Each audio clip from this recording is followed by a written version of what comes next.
Welcome to Perspectives in Mobile, the news podcast from the Mobile Ecosystem Forum. Join us discussing the world of telecommunications, technology, and mobile innovations. From London, Dario Betti, MEF CEO.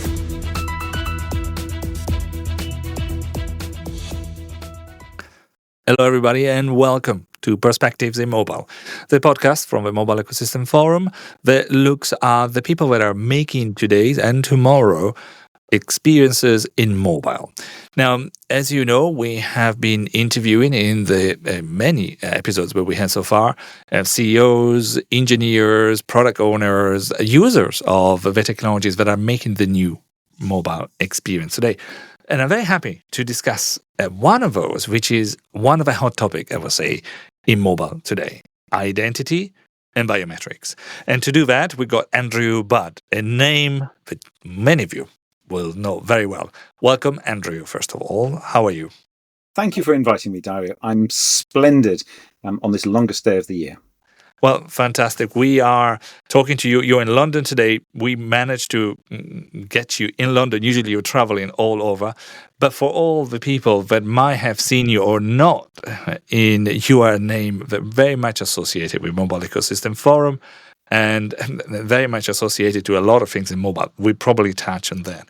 I should probably start my official elements reminding myself that you are a fellow of the UK Institute of Engineering and Technology, as well as a fellow of the Royal Academy of Engineering, and a CBE, which is outside of the UK. You would know it as a Commander of the British Empire. That's the Excellent Order of the British Empire. It's a chivalry order rewarding contribution to the arts and sciences. We work with charitable and welfare organizations. But the most important of them all, you are the Emeritus Chairman and founder of a Mobile Ecosystem Forum, at least in my humble opinion. That is the one that is closest to my heart. So thank you, Andrew. Thank you for being here today, and thank you for all the work you've helped here at MEF as well. But there is more that I should mention in terms of your biography, potentially more than I have time to cover. But you've been in mobile since, I would say, 1982? From correct. PA technology, but you were a consultant. You worked in Olivetti, an historical, emblematic, I would say, brand for IT and mobile as you launched Omnitel and Vodafone. And then, if you are a Mobile Ecosystem Forum MEF, you probably would know this. And Blocks, the founder and then CEO from 99 onwards, director of Media Institute, and in 2012, the founder of iProov, the biometric solution for liveness assurance. You've been busy, Andrew, haven't you? Very important to have purpose in life, Dario, and to not be bored.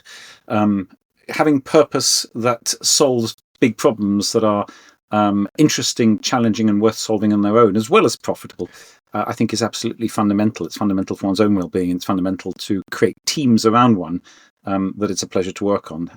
Sometimes you make money, as with mBlocks and iProov, and sometimes it's just for the worthwhile nature of the enterprise, as in the Mobile Ecosystem Forum, or the Mobile Entertainment Forum, as it was when I was a member of the founding board in November 2000, and which I had the privilege to chair from 2008 to 2024.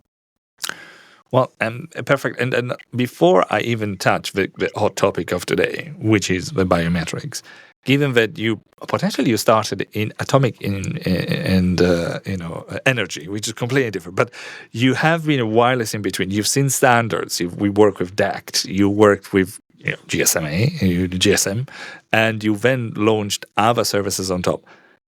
Let's take the big picture, if I may ask right now. Where is the mobile ecosystem before we touch the biometrics? What's the next chapter for mobile? Is there such a thing? It was tremendously exciting to be in mobile. I actually started off developing what turned out to be the world's first consumer digital wireless telephone in the mid 1980s. It was launched on the market in 1989.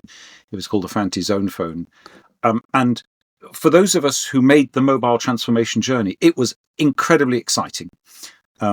We were changing the world. It was a huge growth industry and so on. For me, it was very emblematic in 2013 when Nokia got bought by Microsoft, because somehow what that meant was that the mobile journey the mobile technology journey, the mobile evolution journey had sometimes slowed down. And today I see mobile networks much more as a utility industry, a bit like the electricity industry. That doesn't make it less interesting. It just means that the shift has obviously changed to all the things that you can do with data and communications over the top of it. We've had a period of mobile content, and the Mobile Ecosystem Forum was very important in that. We have multi-channel communications, messaging, and other sorts of a real transformation in the way in which communications take place. I think that one of the most important next phase of development is all going to be about identity, because the thing that is opening up as this yawning abyss in the entire online ecosystem, especially the mobile ecosystem, is a deficit of trust, and that is starting to cause really serious social issues. So, and at the base of trust is identity and authenticity, and I think every part of the mobile ecosystem is going to either play a role in helping to build trust, and everybody's going to be dependent upon that trust being available. So I've been, as you said, I started off in nuclear fusion at a time when we thought that a revolution was around the corner. Right idea, shame about the decade. I had the privilege of working in the mobile communications explosion, and now I'm very excited to be part of the mobile identity explosion, which I think is going to involve everybody in this ecosystem. Well, and I like the term explosions, and I like the fact that perspectives applies. If I talk to some of the people from the mobile industry, you mentioned right now, that utility, they would say, mobile identity or identity, it's a great ideas, but nothing has happened. But people like you from iProov, this is a market that is now exploding and really generating. So can you tell us a bit more about your perspective? Why is it growing? What kind of elements are growing in identity? I shouldn't just say mobile identity by now. So just a few words to set some context, because the problem with when people talk about identity, it's this great bucket full of different ideas which all get muddled up together, and actually makes it very difficult for people around the industry to actually understand what on earth we're talking about. So there are two aspects to identity. One is a set of facts about you: your name, your date of birth, maybe your social security number, things that are facts and attributes about you. And the second issue is authentication. Is the person asserting these facts, typically remotely, actually the person in charge of them? These two get bundled together, but actually they are different technical challenges, and they are being faced with different sorts of attacks. And there are a number of revolutions that are taking place in this area. So let's talk about facts. One of the big things that's happening is an enormous shift that is about to take place from the traditional way of accumulating facts about people. So I liken it to an enormous filing cabinet. You would be invited to supply some facts or present some facts, and somebody would put them in a file, which would go into a dossier, which would go into the drawer of a filing cabinet, and somebody would operate this enormous filing cabinet somewhere. These may be trust services providers in Europe. It might be national identity schemes, such as the National Digital Identity Program, SingPass in Singapore, or MyGovID in Australia. So somebody, and generally speaking, and this includes enterprises, would operate this enormous filing cabinet. If anybody wanted to know who you were, they'd come to the operator of the filing cabinet and say, "Give me the file on Dario Betti," and they would know about Dario Betti. Mm-hmm. That's changing now in a really radical way around the world. We're moving from centralized to decentralized identity, in which there is no file. There will in future not be a filing cabinet. Each one of us will have our own personal dossier in our metaphorical pocket, or stored in the cloud, or stored on your mobile phone. And when somebody wants to know about you, they will ask you for your facts, and you will give them those facts, and they'll be cryptographically assured so that you can't have forged them. And this is a revolution. It changes completely the security, privacy, and aspects of identity, the whole way that and the cybersecurity of it, because it's much more robust and secure. But it changes the data model. It changes the business model completely. So that's a huge change coming. The European Union has just passed a law that says that all European countries are going to have to make this capability available to their citizens starting in 2 years' time. So this isn't a theory. This is going to happen in Europe. We can see it happening in other parts of the world. So that's in identity. The big other change is taking place in authentication. How do I prove that I'm the owner of these attributes? And in the old days, you would do this with something your password. You'd present a username claiming to be someone, and then you'd use a password to prove that. That has only one advantage, which is that it's completely portable. It's completely not tied to the device. You can do it on a laptop. You can do it on a mobile phone. You can do it from a kiosk. You can do it anywhere. But that's about the only advantage. I don't think anybody in the world is in love with passwords. So we're moving on to new models, and the world is a lot of them are mobile phone dependent.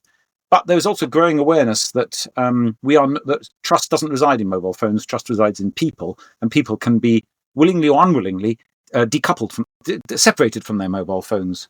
So there's a rapid move towards understanding that actually if you're going to authenticate the person, you've got to authenticate something about the person that the person can't be separated from.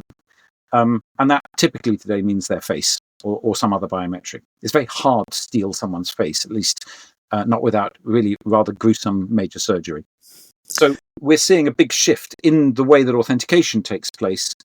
From usernames, passwords, there's the introduction of something called passkeys, which is a very, very, very, very flexible way of using your phone or some other device as an authenticator. But we're moving very rapidly towards the world of biometrics. And we saw an enormous explosion of this really colossal shift during COVID, mainly associated with identifying people when they set up accounts, because that's the moment of great risk. If you're going to attack any kind of service, any kind of capability, whether it's communications or finance or personal data, the easiest and most productive place to attack it is when the user sets it up, because if you can seize control of it at the beginning, you've got control of it all the way along. In California, when unemployment benefit went online as a result of COVID in 2020, in about 3 months, fraudulent attacks like the one I just described managed to steal $20 billion. Wow. $20 billion. We were brought in by a partner, and we put a stop to that completely. But it shows the scale of benefits that people who attack identities can achieve. So let me ask on that. What does iProov do? Because then you were brought in, but what is the actual nuts and bolts of avoiding those 20 billions or less to be lost? So the problem we solve is how to assure that when a person presents themselves online or on a mobile, you're looking at the right person, you're looking at a real person, and you're looking at them present there right now. That's what we do. And for many, many years, I mean, for half a decade in the teens, the real problem was, how do you know that you're looking at the right person? Face recognition. Oh, there was lots of discussion about face recognition. And people still today mistakenly think that things like face recognition are advanced technology and are a big challenge and you have to worry about the performance. That's no longer correct. The advance of AI has made face recognition so spectacularly, fantastically high performance that it outperforms human beings by 4 or 5 orders of magnitude. It's very easy to do. I know this because we were the world's first company to launch an online deep learning based face matcher back in 2016, and there were about a dozen of us. So it wasn't that hard to do well. So face matching, so determining that you are the right person, not the wrong person, that's kind of a solved problem. The real problem is faces. You can't, as I said earlier, you can't steal a face without a scalpel and a lot of blood. But what you can do is copy it, because it's not secret. My face isn't secret. Just go onto LinkedIn. Just do a screenshot from the short snippet or video that's going to be posted with this podcast. But what you can do is you can copy it. And so the big threat to any kind of biometrics is the presentation of copies. Well, for a long time, we had to deal with photos and images on screens and beautiful masks made by a super talented artist in Japan and this kind of stuff.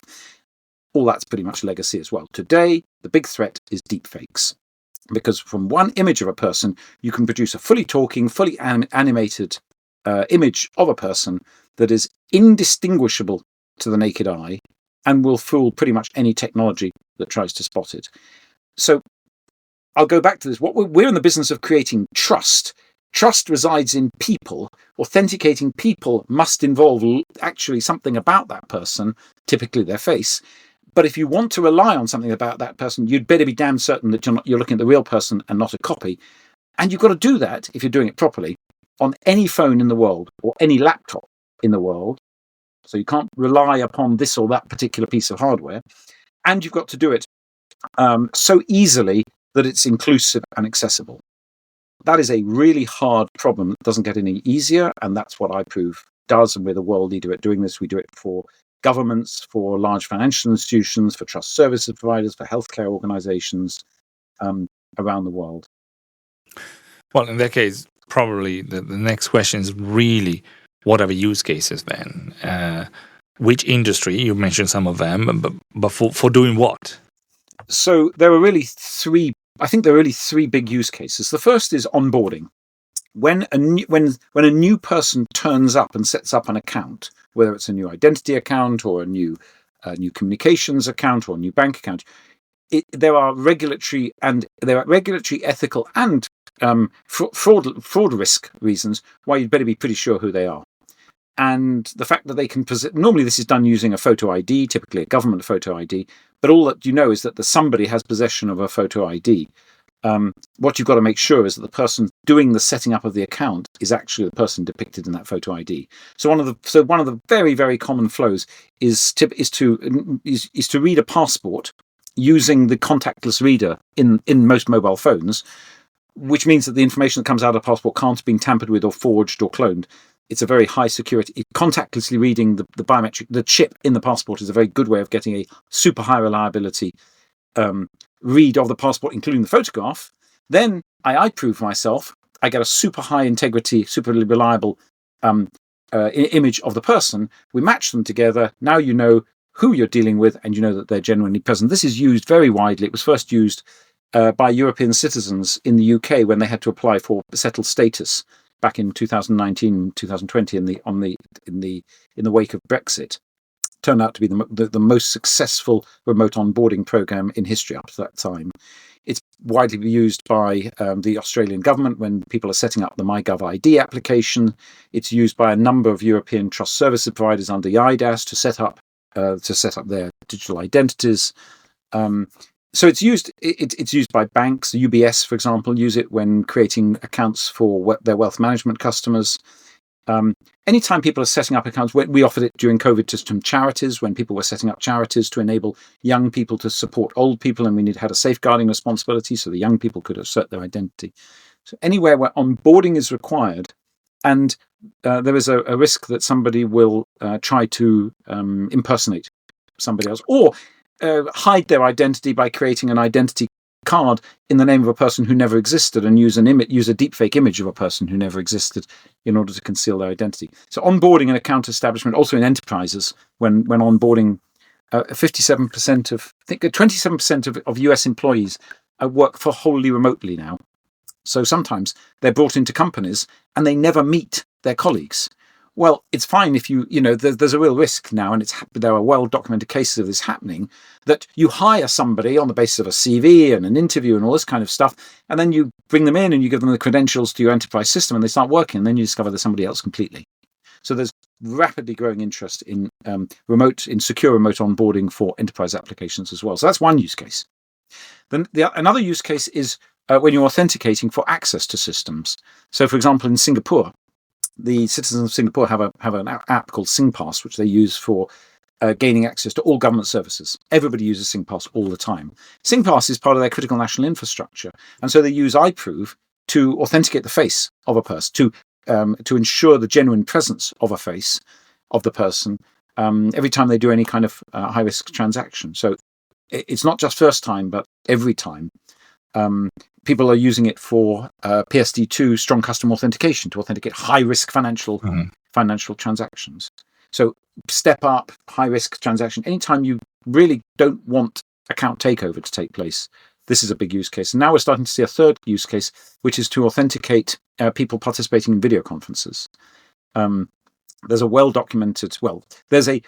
well-disclosed case in which a very well-known civil engineering company called Authentications. Many of your listeners will be familiar them. They built the Sydney Opera House. Very, very competent organization, extremely high standards of cybersecurity knowledge, very alert to things.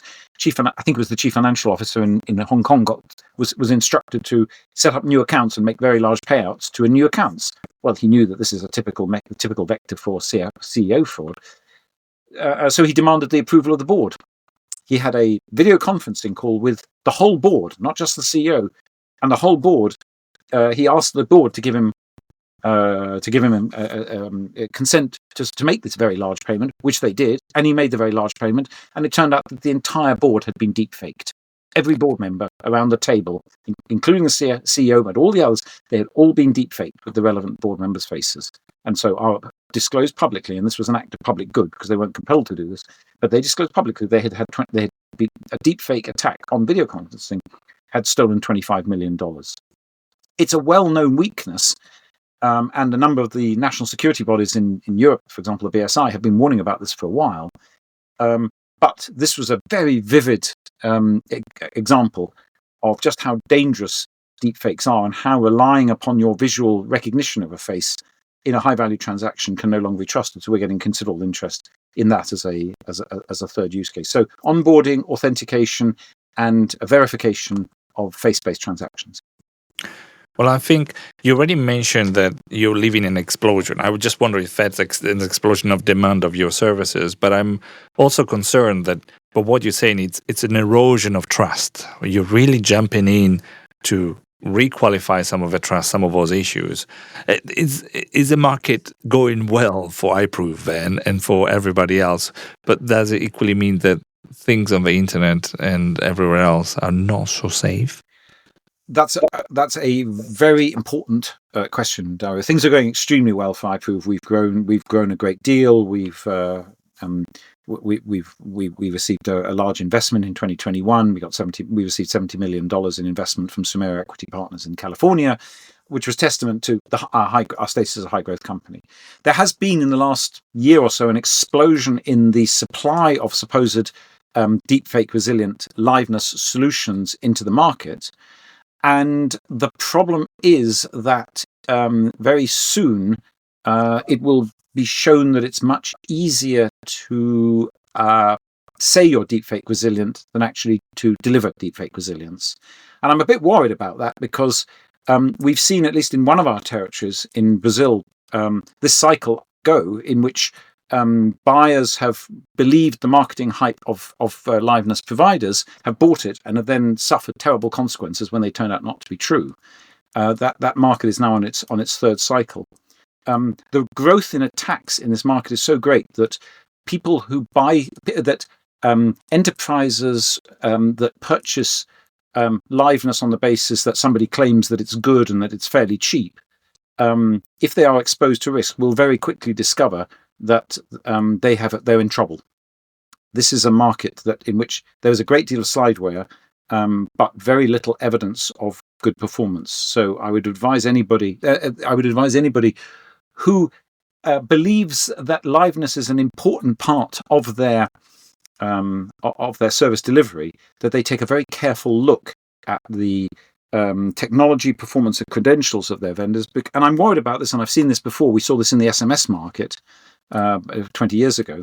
Lots of people flooded into what suddenly became a lucrative market, and a lot of customers got burned, and it impacted trust in the entire sector because the bad guys besmirched the good guys. Now, we have a number of very good competitors, but a lot of companies have surged into the market. Some people are doing it themselves on the basis of, well, how hard can this liveness stuff be? Well, I have news for them. I have 200 people working extremely hard just on keeping our liveness solution up to date. The reason for this is that most problems, Dario, most problems in technology, most problems in security are actually static problems. Face matching, for example. It's not as though you and I look more similar or more different than we would have 10,000 years ago. Mm-hmm.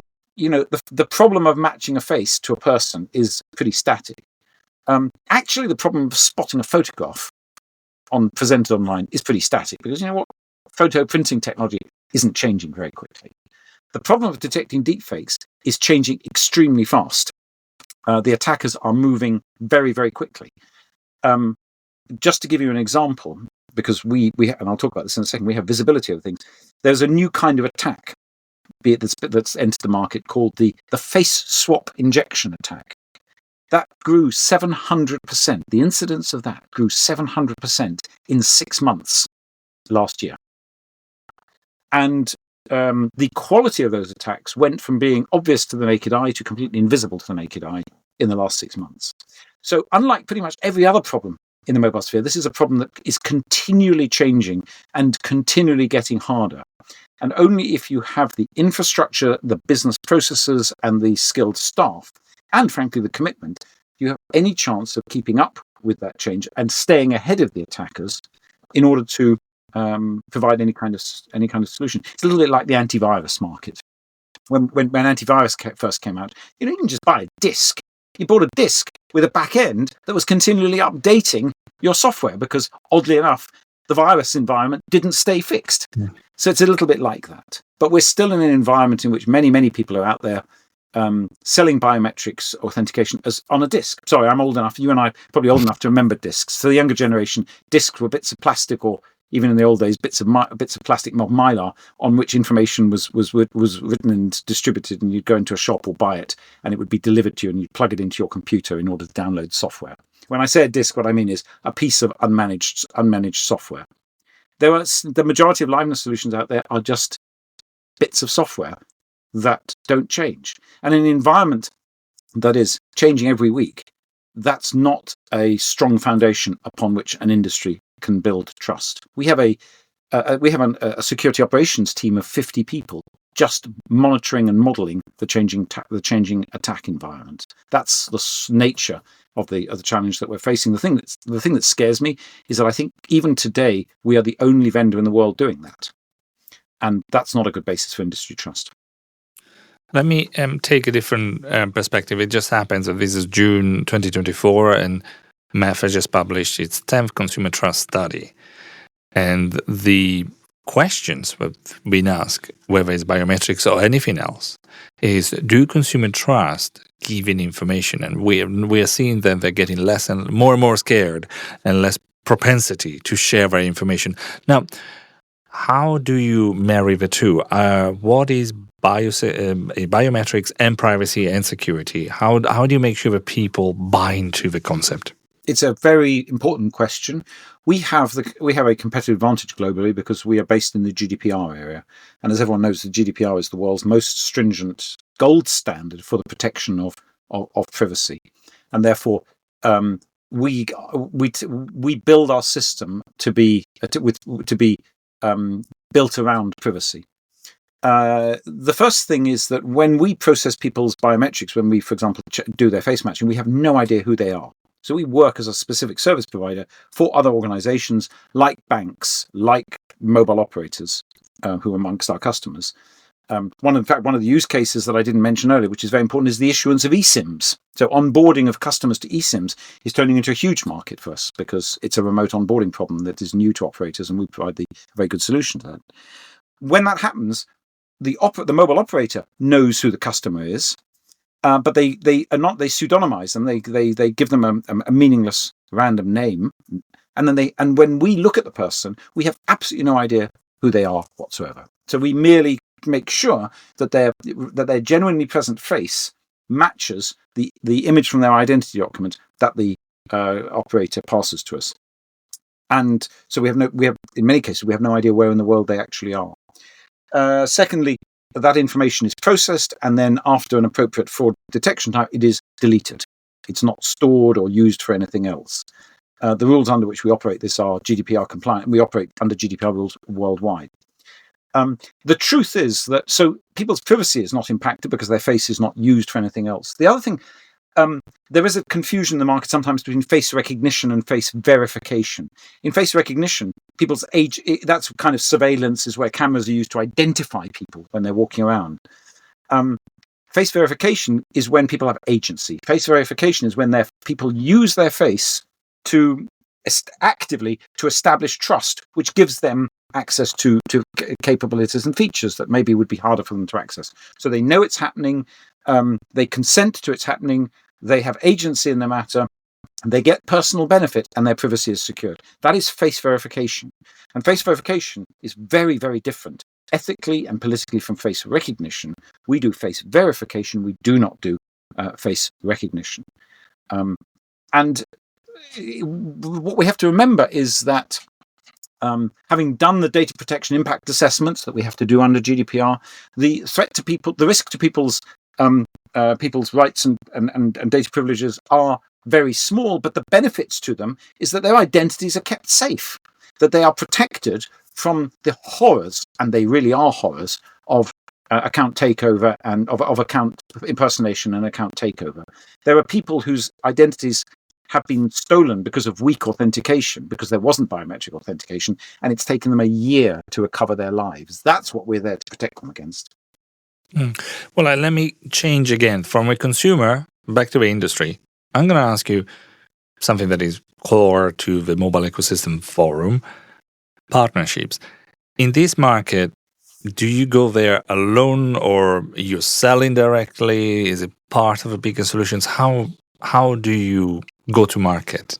So we have an exceptionally critical component in the overall identity ecosystem. Some enterprises and governments actually want to buy our component and build solutions themselves, but very rarely do organizations have the commitment, the bandwidth, or the interest to do that. What they want is they want to buy complete solutions. And therefore, it is partners who create those solutions and sell them, who are absolutely fundamental route to market. So for us, partnership is crucial to getting global scale and vertical scale.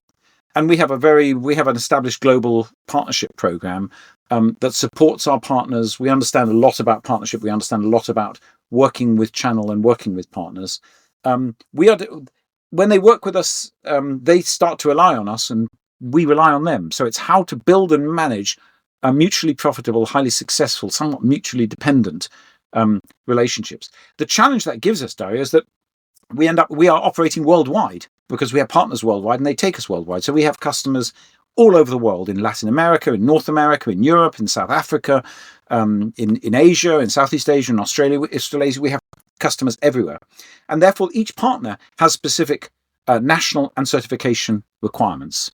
And it's our job to make sure that we can and do comply with those national requirements, whether they be data sovereignty, so the data processing must happen in a country. So we have instances of our service centers set up in loads of different countries worldwide. And if a country demands that processing is done on their territory, we will create an instance on that territory.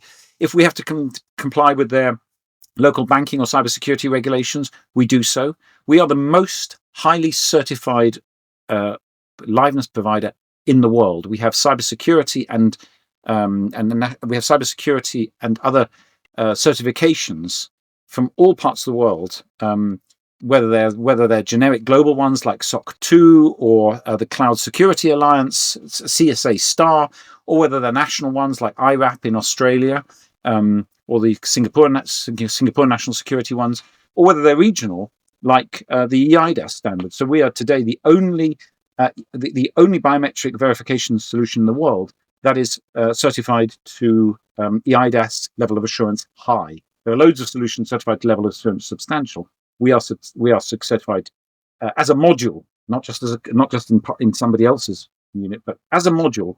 We are certified to level of assurance high, which means that we can work with trust service provider partners all over Europe. The most recent development is that the FIDO Alliance, which is an industry standards body with global reach in the United States, just launched a new certification program for biometric onboarding. And iProov is today the only liveness company in the world certified to this new and very rigorous testing-based standard for biometric liveness. And that obviously is a great comfort to existing and future partners that we work with all over the world. We have a very strong infrastructure for providing information to partners. We have the economic models. Partners are our lifeblood, and one of the reasons why I've always been such an enthusiast for the MEF is that it's an environment and a form in which one can find new and to some extent unexpected and unconventional partners in adjacent sectors throughout the world. Well, great. That means that potentially some of those might be listening right now. And if you are in an adjacent market to the biometrics and the liveness assurance, you might be here starting a new relationship as we speak. If you need to biometrically authenticate your users online for onboarding or authentication, get in touch with us by just writing to inquiries@iProov, and remember that's with a OOV.com, and we will respond with enthusiasm and attention to you. Here we go. May new partnership start from now. For this podcast, at least, it's time to say a huge thank you to Andrew Budd, for participating in today, for telling us more about the market of identity and trust in mobile and outside. But also a huge thank you for all things you've done for the Mobile Ecosystem Forum. So thank you, Andrew. Until the next time. Thank you very much for inviting me, Dario. Thank you. Bye-bye. Thanks for listening to Perspectives in Mobile. Join us next as we explore telecoms, technology, and mobile innovations. Stay tuned, stay connected, and let's unlock the mobile potential together.